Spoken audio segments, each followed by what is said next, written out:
All right. Recapping what happened yesterday. This is why it's so vital to hire a proven coach in the NFL. Take Jeff Fisher out there. Rams sucked last year. They were in position to win that game. By all accounts, they should have won that game. Then you have a guy like Pat Shurmur. I know people are going to say, well, if you don't give these guys a chance, how can you have enough to prove it? Pat Shurmur is a lifetime offensive coordinator. There are guys that are meant to coordinate, Rex Ryan being one of them, lifetime, and not head coaching. Pat Shurmur is also one of them. Brad Jonas is also one of them. Okay? Not going for the 2-point conversion. I said it on Twitter. You got to go for 2 right now. Because think about it. You're up 5 regardless. I hate when people say irregardless. It just shows the mentality and the stupidity they have. But you're up 5 regardless. You go for 2, it takes a touchdown to tie and to send it to overtime. And this is why I was so adamant about getting Robert Griffin the third. This is why I was so adamant about getting him. Because I knew the kid is going to be good. Now, do I suspect he'll put the type of numbers up all the time and sustain that? No. He's going to go through his growing pains, but that was a good performance yesterday. The Saints right now have problems, and Andy Reid out there is going to live and die by his project, Michael Vick. Look, Andy Reid, you need to win this year. You're not going to win with Michael Vick. You know, you tried making Michael Vick into a pocket quarterback, which he isn't. And right now, Michael Vick ain't a scrambling quarterback because he's brittle and he's made of porcelain. The Eagles' only chance with that great defense, which, by the way, from what I seen yesterday, that defense is as good, if not the best in the league right now. You're going to have to start Foles. I know people are going to say, well, how are you going to start Foles? He's a rookie. Michael Vick's a veteran. He played horrible. 4 interceptions. Should have been a 5th one at the goal line, but the rookie linebacker dropped it. Would have sealed the deal for the Cleveland Browns. Pittsburgh Steelers, too. Am I the only guy out there that notices Troy Polamalu living off his name? What did he do yesterday? And then these announcers and the commentators on the game are like, oh, look at Troy coming up to the line of scrimmage. Oh, my God. He's living off his name. He's slow. But the Pittsburgh Steelers defense, still viable, but it's slow. It's old and getting slow. There's nowhere near what the Philadelphia Eagles is.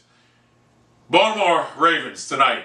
I'm curious to see how that defense performs right now. Cincinnati right now, this is a key game right now. If they come out and get blown out tonight, their season's done. I know people are going to say, what are you talking about? This is a game they need to make a statement right now. On the road in Baltimore against the top 20 quarterback in Joe Flacco.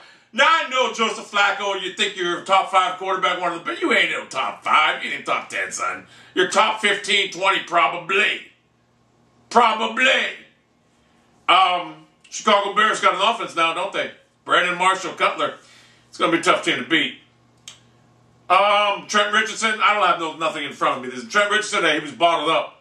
Offensive line didn't do shit for him. Couldn't open up a fucking hole to save him. Wet paper bag, they couldn't open a fucking hole for him. But, Ryan Tannehill, he played horrible, but he's 21 years old. I expect that out of him. Brandon Williams, 28, going on 29. I'd much rather have Ryan Tannehill right now at his age to develop than a 28-year-old, 29-year-old Whedon.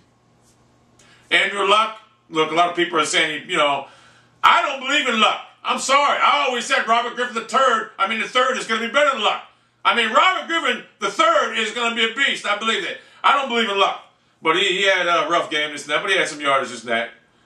So, from what I seen yesterday, San Francisco 49ers, the owners of that team live in my hometown. They're from my hometown. Edward J. DeBartolo used to own it, and I guess he sold it to his sister, Edward or Janice in York, whatever.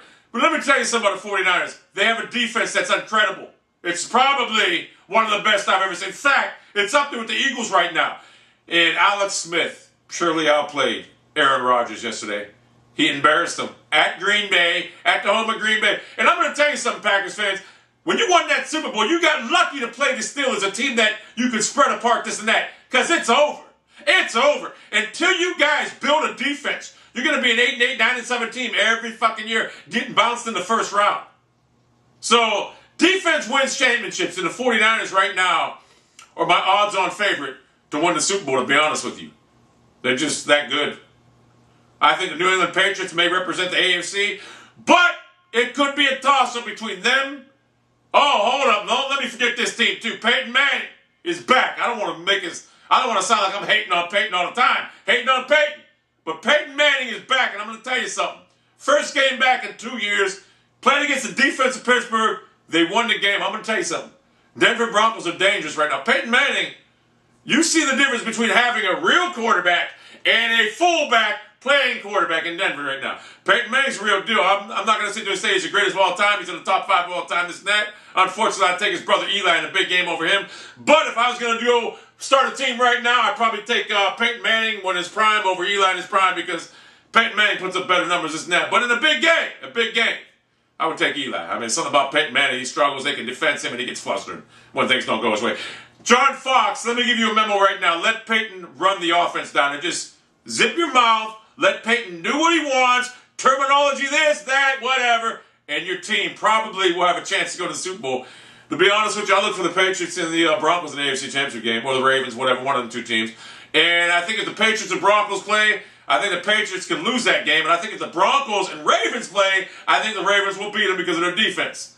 In the NFC, I'm just looking at the 49ers right now as a powerhouse team right now.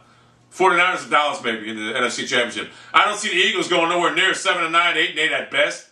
Their defense is great, but their quarterback play is atrocious. Michael Vick is a 10-year veteran, and he played like a fucking rookie yesterday. So this is a quick video right now, giving my synopsis of what happened in Week 1. I know I forgot a lot of teams out there, but it is what it is. I got a whole bunch of videos coming up this week, this and that. I don't know. Robert Griffin, that's why I wanted him. I knew from the get-go, and the Browns in that front office, that's why they hired Pat Shermer. They didn't hire a solidified guy. John fucking Gruden in Clinton, get whatever the fuck it takes. You got to sell fucking 90% of your stock, Mr. Haslam, do it. If not, you can hire me at a bargain price. $150,000 a year.